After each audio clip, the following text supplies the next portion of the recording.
कर्णचारणाय सात्विकताय सात्विकाय निवृत्त ब्रह्महृदयाय योगींद्र प्राणनाथाय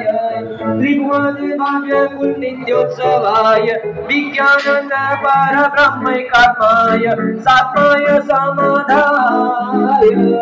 हरिहर हिरण गर्भादि देवता परिकल्पित स्वरूपाय सम्यक श्रद्धेयाय सम्यक ध्येयाय सम्यक शरणाय सुसमिहित सम्यक स्पृहणीयाय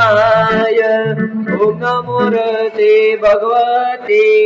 आदिकराय तीर्थंकराय स्वयं संबुद्धाय पुरुषोत्तमाय पुरुषसिंहाय पुरीश्वर पुंडरीकाय पुरीश्वर गंधहस्तिने लोकोत्तमाय लोकनाथाय लोकहिताय लोकप्रतिभाय लोक प्रद्योतकारिणे अभयदाय दृष्टिदाय मुक्तिदाय